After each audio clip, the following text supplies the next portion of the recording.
Sejam bem-vindas a mais um episódio do Rainha Cast. E hoje nós temos aqui uma mulher empreendedora com 10 anos de experiência em marketing digital. Ela vem para revelar a verdade atrás do marketing e do empreendedorismo, mostrando que a autenticidade e a essência são as maiores estratégias do sucesso. Seja bem-vinda, Diana Sobreiral. Obrigada por me terem aqui, obrigada. Quem é a Diana atrás da empresa e a Diana no dia a dia, a Diana real? Quem é você? Ok, então, eu acho que não há uma grande diferença entre a Diana que está na empresa, ou a Diana que tem uma empresa e a Diana do pessoal. Vocês já disseram um bocadinho de mim, eu trabalho há 10 anos, mais ou menos há 10 anos na área do marketing digital. Eu comecei na área da comunicação, ou seja, tinha tudo para ser jornalista, mas depois acabei por não ser, porque achei que não era uma área com que me identificava muito, mas foi isso que eu estudei.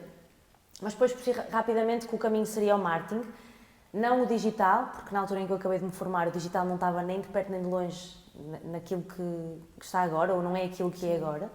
Portanto, comecei ainda num marketing muito offline, num marketing típico dos flyers, dos cartazes, da comunicação presencial, e depois sim fui passando para o marketing digital. Por isso eu diria que 10 anos de experiência é justo para o trabalho que eu faço.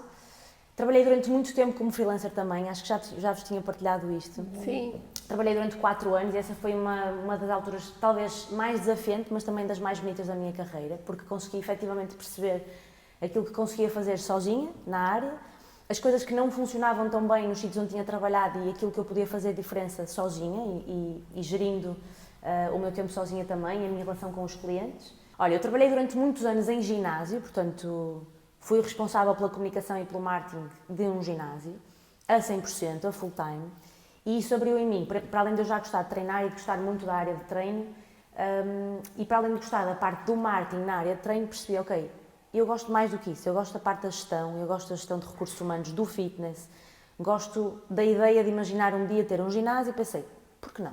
Vou tirar uma formação. Sim. Diana, eu sei que no meio disso você teve 2 empresas que você abriu e fechou.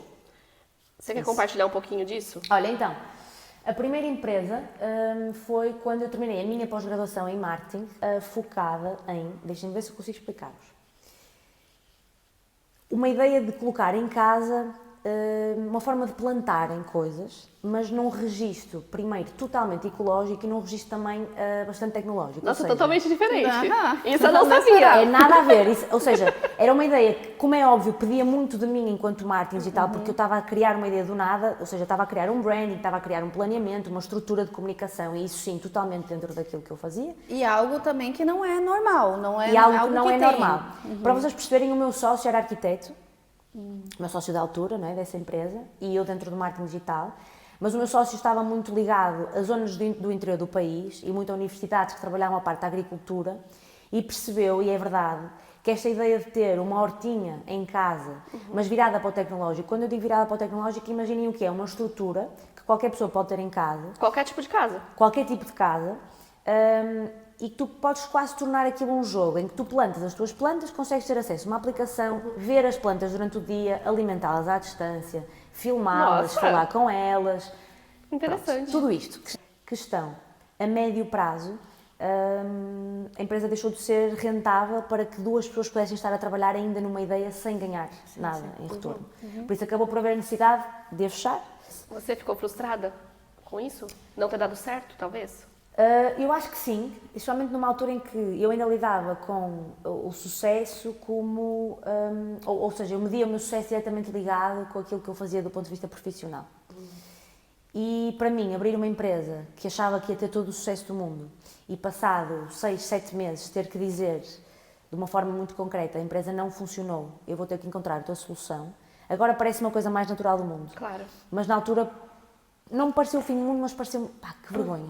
Era, você colocou toda a tua energia ali. Assim, não era o maior sonho da vida, mas era um sonho do momento. Era, então. e eu achei que, e depois a questão era, achei que havia competências e que havia pernas para andar. Sim, sim. E quando acabei por sentir que tive que cortar as pernas a mim própria para, ok, vou seguir outros caminhos, porque o dinheiro também é importante e porque eu tenho que viver de alguma coisa, tomar essa decisão foi complexa. Mas a verdade é que numa questão de 2 ou 3 meses eu acabei por me agarrar a outras coisas e a ideia ficou para trás e ficou quase como uma coisa engraçada de não fazia ideia que tinhas feito uma coisa dessas. Não fazia ideia que tinhas estado metida na agricultura. Depois a outra empresa que eu fechei foi já ligada à direção de ginásios, como eu tinha partilhado, tinha tirado o curso. Vamos a isso. encontrei os parceiros certos, abrimos empresa, começamos à procura de tudo, ou seja, projetos, espaços, arquitetura, conceito, máquinas e tal, chega a pandemia.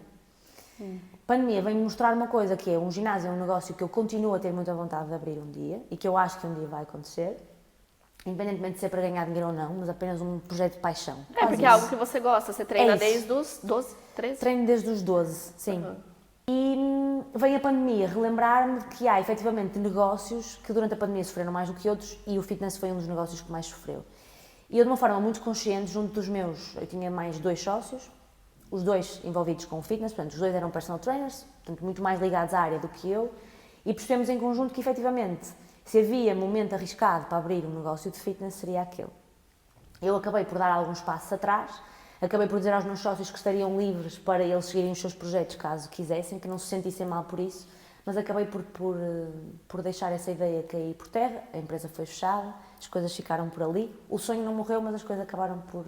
Talvez pode ser naquele momento, né? Mas Sim. que futuramente isso venha a se concretizar. Sim, e se calhar vou pegar naquela pergunta que me fizeste, e aqui a frustração apareceu, mas acho que já com uma forma muito diferente de ver em relação à primeira. Portanto, aqui mostrou-me que, pá, uma vez mais, é ok recuar, é ok eu perceber que não é o momento certo e que requer alguma coragem e até inteligência de perceber que não é o momento. Sim. Ao contrário da primeira vez e desse primeiro falhanço, eu acho que desta interpretei como não é um fim, é uma pausa.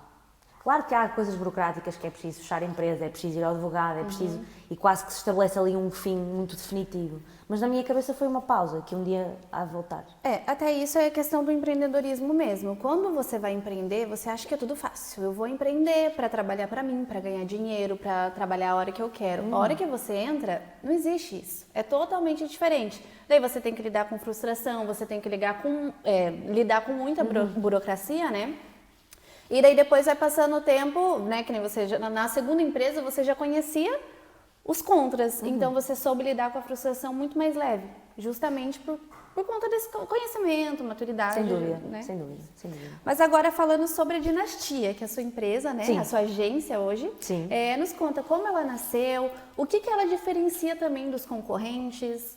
Então, eu sou aquela pessoa, eu sou péssima a vender a minha própria empresa.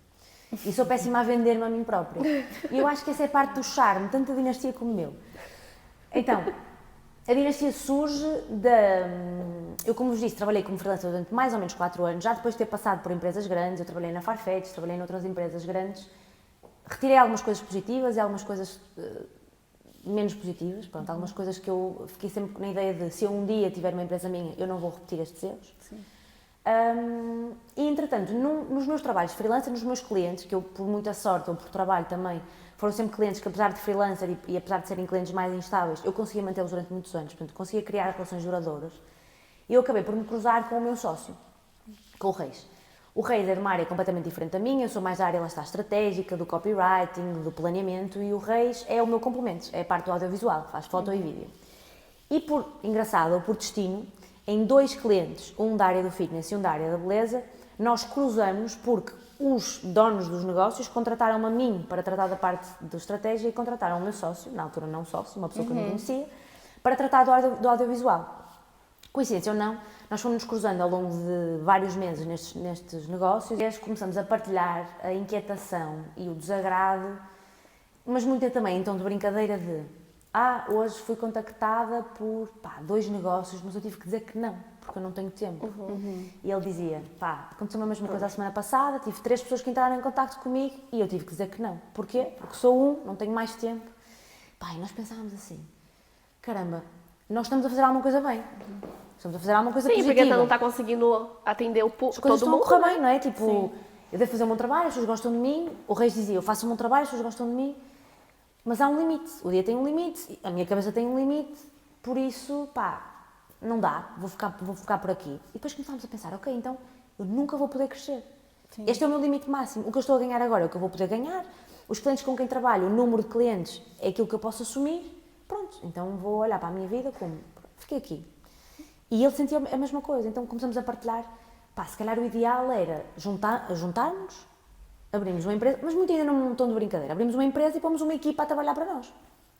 Boa ideia, pronto. Até que em 2023, efetivamente, eu não sei se houve ali algum ponto de viragem, algum momento em que algum de nós disse assim, chega de não ganhar dinheiro, chega de não ter uma vida como queremos, vamos avançar. E dissemos, ok, é para avançar, vamos abrir uma empresa, vamos abrir a dinastia. E nisso vocês criaram ali uma amizade nesse tempo? Uma amizade, acima de tudo, sim. Uma parte muito positiva, e as pessoas perguntam porquê o Reis como sócio. Para além desta conveniência do conhecemos e ambos estávamos a precisar exatamente a mesma coisa no mesmo momento, ou a sentir o mesmo, houve, eu não vou dizer que é empatia imediata, porque isto não existe, mas ao longo dos meses que fomos trabalhando juntos, fomos percebendo o rigor com que cada um trabalhava, o profissionalismo, os valores pessoais, que para mim são uma coisa muito importante. A ética dos dois batia. A ética no trabalho e a ética pessoal. O bom e o mau, porque as coisas menos positivas que eu vejo no meu sócio agora são aquelas que eu já sabia antes de abrir a empresa com ele. E a mesma coisa do meu lado. O meu feitio, a minha forma de ser, a minha forma de trabalhar era igual. Então quase como se fizéssemos um pre-trial antes da empresa, ou seja, eu tive ali uns meses para perceber quem era aquela pessoa e depois decidi efetivamente avançar. Tempo de experiência. O tempo de experiência. E ele passou o tempo de experiência e abrimos a empresa. E acho que os dois passamos e decidimos abrir a empresa.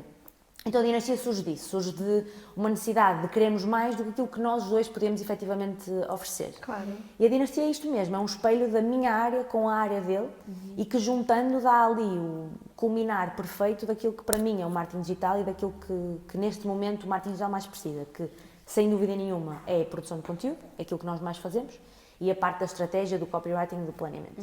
E o que é a dinastia se diferencia das demais agências? Ok, tinhas-me perguntado, é só que eu falo muito e depois esqueço. Então, eu estava a dizer que sou má a vender a dinastia e sou má a vender-me a mim, mas eu acho que, e estava a dizer que isso é uma parte do charme, porquê?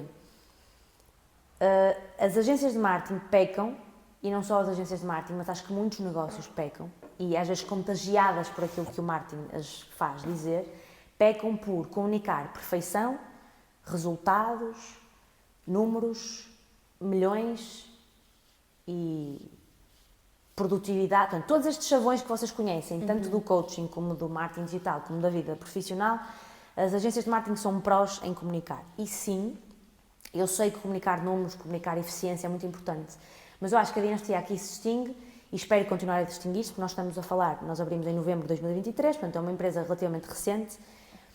Nós somos 7 pessoas a trabalhar na empresa, espero um dia sermos muito mais, mas o facto de termos uma agência neste momento ainda mais pequenina permite-me ter um contacto muito mais direto e presente na vida e no dia-a-dia de cada negócio com quem nós trabalhamos. E depois, a partir do momento em que tu ganhas esta confiança, e eu digo isto mesmo nos momentos antes de fecho, e digo-vos também, acho que não aconselho toda a gente a fazer, porque a verdade é, eu perco muitos negócios por ser sincera e por não vender aquilo que eu chamo de banha da cobra, não é?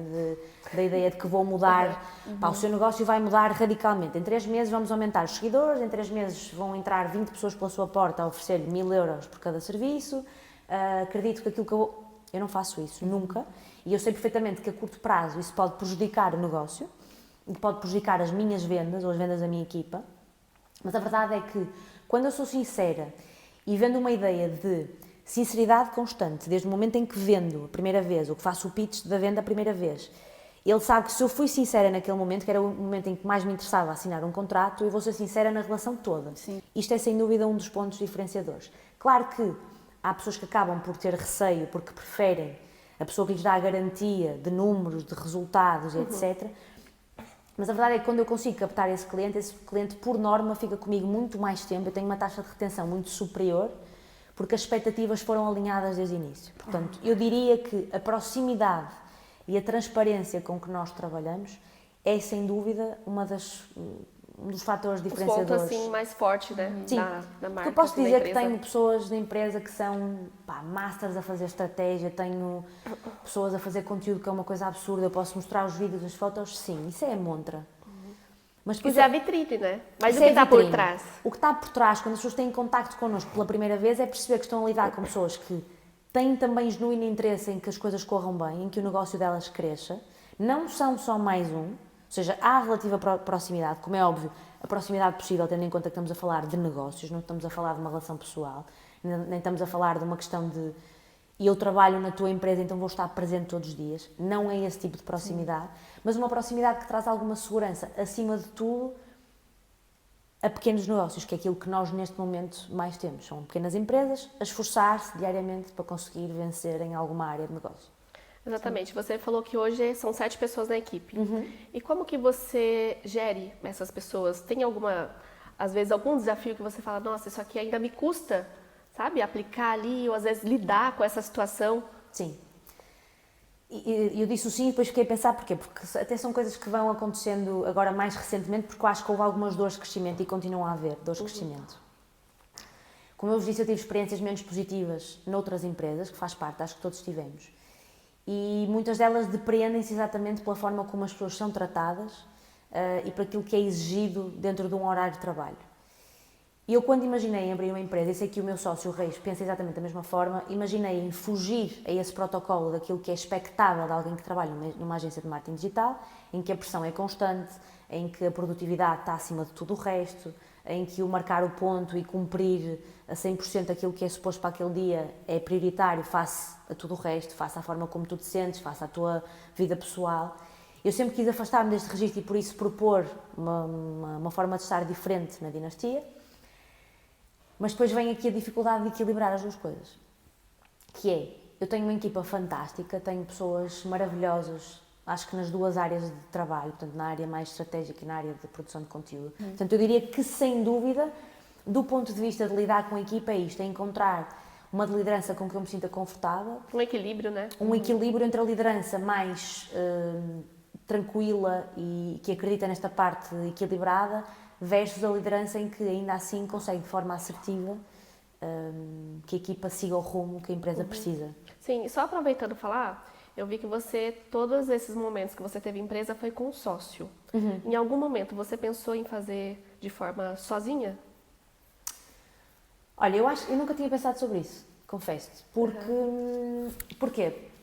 Porque eu acho que nas outras empresas tudo surgiu de uma forma muito natural, ou seja, aquela questão da agricultura nunca na vida chegava àquilo sozinha, Sim. aquela ideia nunca partiria de mim, portanto o bichinho aconteceu. Na parte do fitness foi necessidade, ou seja, aquelas eram as pessoas certas, mas havia uma necessidade eu sabia que para ter aquele projeto, a área do fitness efetivamente, portanto pessoas da área eram necessárias para que aquele projeto avançasse. Neste, eu podia efetivamente ter avançado sozinha porque eu tinha todas as ferramentas para que isso acontecesse. Mas a verdade é que vi no Reis não só o momento certo a passar exatamente aquilo que eu estava a passar, vi a pessoa que completava a parte profissional que me faltava. É que, assim, as partes vão se encaixando e eu acredito muito isso, que quando você tem uma pessoa ali do teu lado para crescer, assim como a equipe, você vai construindo degraus para chegar mais longe, né? Sem dúvida. Às vezes a gente sozinha, né? E né, você já falou de algumas frustrações que você teve, né, lá no começo, mas agora falando até da dinastia, assim, né? E dessa vida de empreender. Você já passou por mais algumas frustrações, tenho certeza disso. E dessas frustrações, o que você tirou assim como um sucesso? Você viu o sucesso diante daquela frustração? Ok, não sei se vou responder bem, no fundo queres que eu te explique alguma coisa que correu menos bem, mas depois eu consegui tirar uma parte positiva. Exatamente. É isso? Ok. Em relação às empresas eu falei, acho que a parte positiva foi o fecho de duas empresas, lembrou-me que eu assumir que não é agora, não é o momento certo, é ok desistir, é ok dar um passo atrás, custou-me. E no fim percebi que eu precisava disso para ter menos vergonha de assumir que as coisas nem sempre são como nós queremos. Esse foi sem dúvida o ensinamento daí. Dentro da empresa, nós tivemos alguns percalços, vários, durante estes quase 2 anos. Muito até pelo feitio, isso que eu estava a partilhar, de alguém que acredita muito que toda a gente é boa pessoa. E percebi que nos negócios isso nem sempre é assim, e na vida pessoal nem sempre é assim, então consegui agora equilibrar, após alguns falhanços e algumas coisas que correram menos bem, equilibrar a questão do confiar nos clientes, confiar nas pessoas, mas relembrar-me que aqui algumas cláusulas extra no contrato para proteger a equipa, para me proteger a mim, coisas que eu no início achava que não eram necessárias, porque pensei, nunca ninguém vai fazer algo assim, vai, e depois vai dar a asneira. Portanto, acho que foram coisas, sabes, inocentes de alguém que nunca tinha tido uma empresa, alguém que achava que, todos trabalhamos com a mesma base de profissionalismo, de brio, de rigor, de ética, e não trabalhamos todos assim. Portanto, Eu parto na mesma sempre com esse princípio, mas agora com a inteligência, a capacidade de entender que eu tenho que estar protegida de alguma forma, portanto os meus contratos ao longo do tempo foram se tornando um bocadinho mais complexos e com mais salvaguardas, para me proteger a mim e à nossa equipa também. Acho que deixei de ser tão inocente em relação, muitas vezes em reunião, eu ficava assim com um sentimento de que se calhar esta pessoa vai ser problemática, eu não devia fechar contrato com esta pessoa, ou com este cliente, com esta marca, ou o que for. E mesmo assim, por ingenuidade, fechava. Passado uns tempos percebi efetivamente que me tinha metido numa coisa que se calhar não era o ideal. Não valia a pena. Não valia a pena. E agora se calhar toco numa coisa que as pessoas têm medo de dizer. Sim, os clientes escolhem-se também. E por mais que haja medo num momento de empreendedorismo, num momento de aperto, em que tu penses, pá, mas eu preciso do dinheiro, e às vezes vais-te propor a fazer coisas que não farias de outra forma. Eu passei por isso, a Dinastia passou por isso também. E digo muitas vezes à minha equipa, a vossa saúde mental, a forma como vocês se sentem perante um cliente, para mim, para além da parte de produzir, é a parte mais importante. E se eu vejo que há um cliente que não respeita, que não faz a sua parte, ou seja, que obviamente no marketing digital há uma parte muito dependente da marca, ou seja, há algo que eu peço constante de participação, seja partes mais técnicas, seja presença em vídeos, em fotos. Eu cheguei a colocar isto até num contrato para as pessoas entenderem que isto é um jogo jogado a dois e nunca jogado sozinho. Portanto, há aqui coisas que eu também me compete a mim, enquanto empresa, educar o cliente e fazê-lo entender que ele também tem que participar. Porque às vezes tem cliente que acha, por exemplo, contratei você, agora eu só preciso esperar o cliente chegar na minha porta. Mas esse é o problema da empresa de marketing digital, que te vende a ideia, que te vende essa ideia, que há. Porque há muito. Por isso que às vezes, por exemplo, eu já conversei com profissionais que têm o seu espaço e tudo, e fala, Tainá, não contrato mais. Porque assim, acabou se frustrando por várias experiências negativas que teve, que aí, quando entra uma empresa séria, acaba não tendo essa confiança. Por isso que às vezes eu falo, a gente que tem a nossa empresa, a gente tem que provar ao contrário, que não é isso. E às vezes, pra mim, isso custa bastante. É uma batalha dura. Já fez com que clientes não fechassem connosco, e mais tarde regressarem ou não. Já fez com que eu agora mais, lá está, com estes falhanços, menos ingênua, ter percebido que este não é o cliente certo para nós. Porque é isto, porque eu acho que as empresas têm medo de dizer que, ok, eu sou a empresa certa para aquele cliente, mas aquele cliente não é certo para mim. Sim. Então hoje você realmente não aceita esse tipo de cliente, você prefere não pegar... Sim. Aí Me dá dor de cabeça. Aí que entra o empreendedorismo do tal lá do começo. Eu vou trabalhar a hora que eu quero, com quem eu quero, como eu quero. Para uma coisa, se me Tem que ter uma dissesse vantagem. assim, mas vais demorar o dobro do tempo a chegar ao volume de faturação que queres. Vou, se calhar vou. Mas vou ter cabeça para chegar ao volume de faturação. Enquanto se calhar se me tivesse vendido a minha alma ao diabo e tivesse efetivamente, como já vendi no passado e está tudo bem. Sim. Se tivesse efetivamente dito, opá, vai ter mesmo que ser, como já fiz, se calhar nunca ia ter, ou não ia chegar a ter paciência para chegar ao momento em que tenho um volume de faturação confortável para dizer à minha equipa, gente, vamos todos de férias para E assim, as Canárias. a gente empreendendo, a gente entende que é esse tipo de pessoa que frustra a gente mesmo de falar, será que eu continuo? Será que eu estou fazendo a coisa errada? Nos faz questionar, né? Exatamente. O nosso potencial ali já E aconteceu repara, várias não é vezes. justo.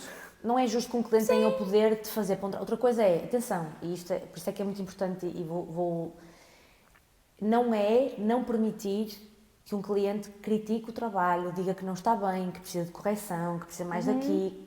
Não é isso. E porque isso é construtivo e isso... Repara, quando eu digo que nós somos uma equipa, é um jogo jogado a dois, eu estou efetivamente a dizer que eu também preciso desse lado, também preciso de correção, também preciso de orientação.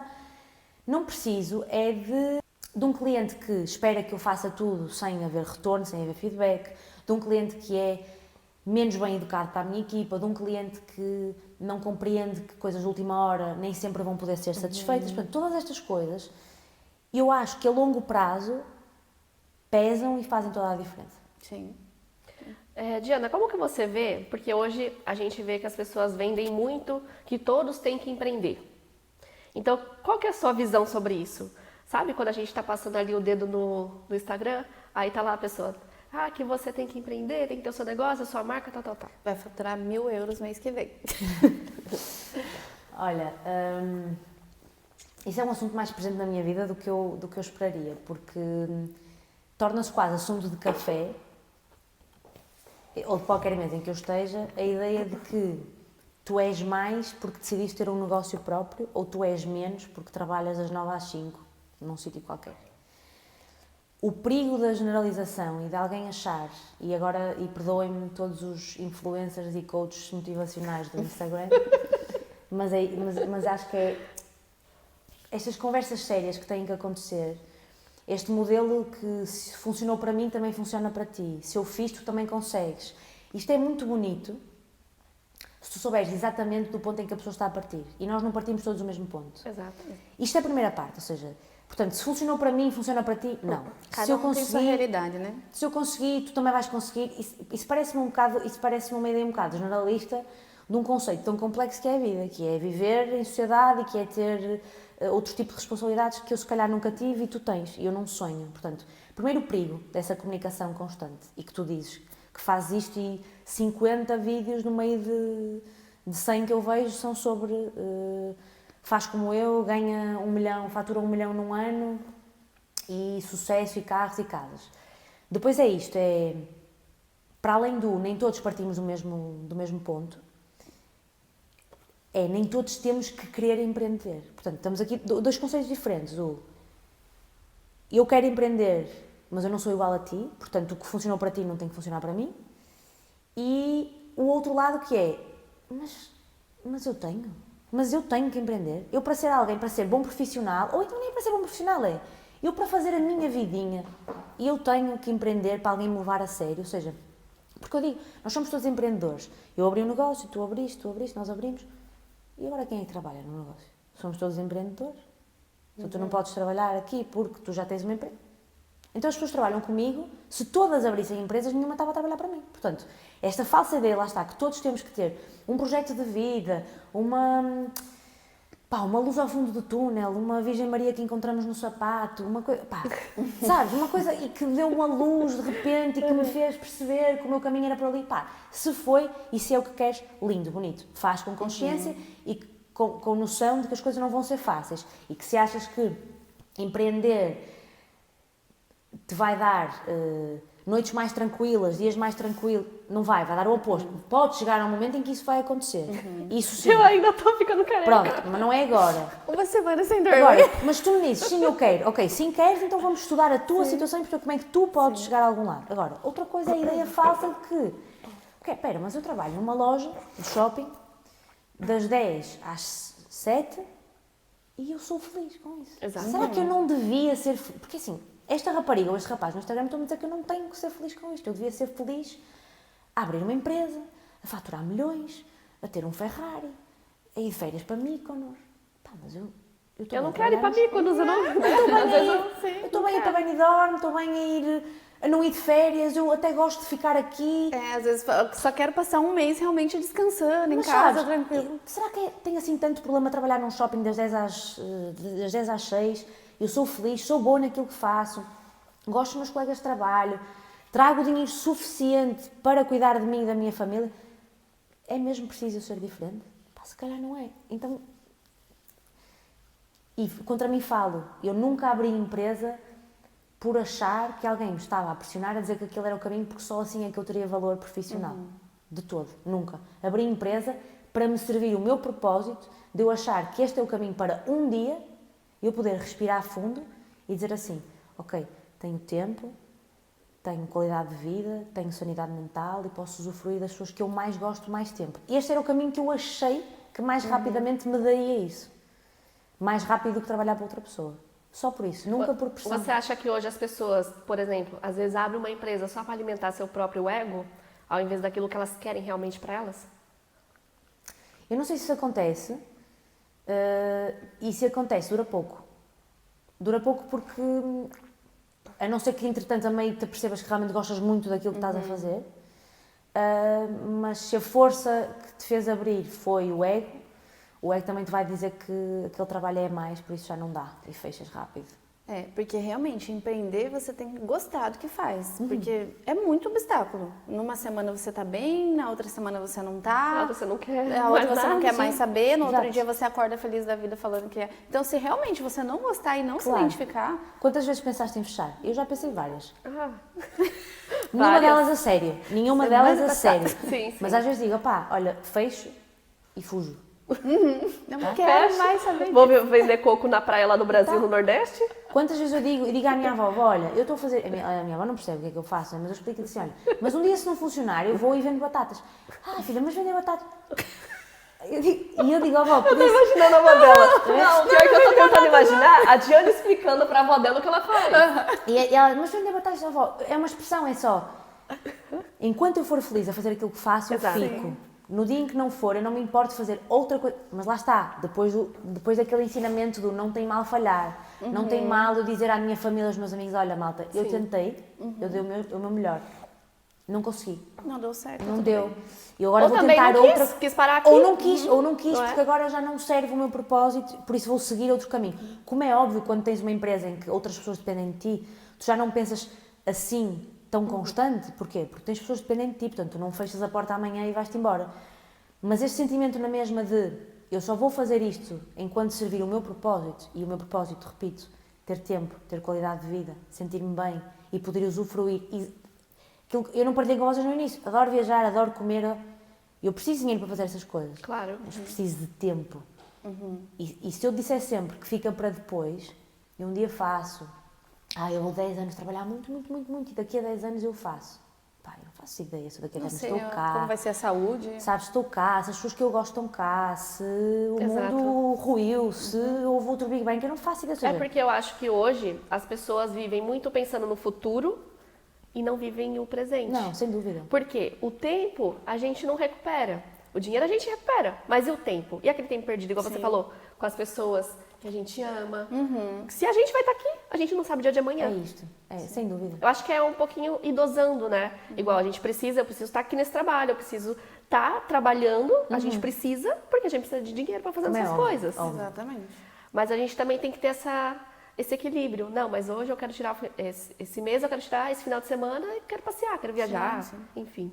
Sem dúvida. E agora, assim, em poucas palavras, assim, o que você diz hoje sobre o que é o marketing real? Para o público mesmo entender o que é o marketing real, que existe de marketing real, que vai ajudar, do que aquele palco que todo mundo fala Vai faturar X? É, exatamente. Esse palco que está sendo vendido aí hoje no Instagram.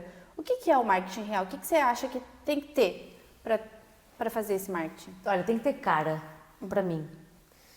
Eu sei que se vende muita ideia de que agora é possível crescer e crescer uma marca sem cara e sem dar a cara e só com frases e com...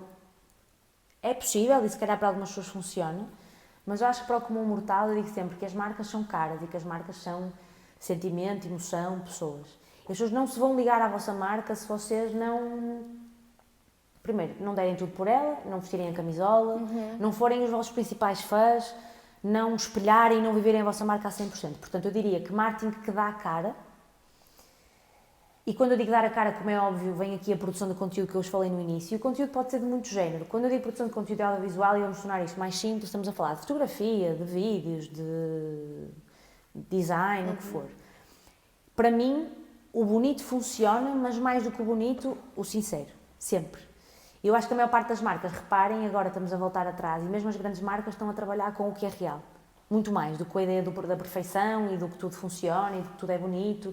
As campanhas deixaram de ser esteticamente todas aprimoradas para passar a ser, muitas delas até fingir, que são gravadas com telemóvel, que são apanhadas desprevenidas. Portanto, eu diria que fugir da ideia de que as marcas se constroem só atrás de um computador, dar a cara pelo negócio, isto eu diria que é marketing real, e se possível, mesmo que a empresa esteja num patamar em que as contas ainda são difíceis de suportar, etc., e isto aqui não é vender o meu peixe de todo, não tem a ver com a dinastia, tem a ver com aquilo que eu acredito do marketing, tirem tempo para cuidar das vossas redes sociais, tirem tempo para cuidar das vossas plataformas digitais, independentemente de terem dinheiro ou não para contratar uma equipa, façam vocês. Agora, vai chegar a um ponto, como é óbvio, e é muito importante que se perceba, há muitos cursos para vocês aprimorarem no marketing, a verdade é, vocês querem realmente aprimorarem-se no marketing, porque vocês já têm que ser muito boas naquilo que fazem. Vamos falar de vocês têm que ser muito boas naquilo que fazem. Vocês não têm que se preocupar em tirar fotos, fazer vídeos, fazer stories no Instagram, aparecer.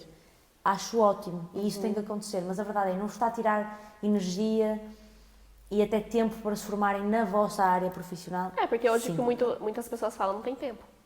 Às vezes eu E é atendo o válido. dia inteiro, daí chega de noite, eu tô há 3 dias para postar um vídeo, eu não consegui E terminar é válido, ainda. e reparem, muitas das vezes os negócios têm que começar dessa forma porque não há dinheiro para investir em alguém externo, é verdade, por isso enquanto assim for, façam vocês.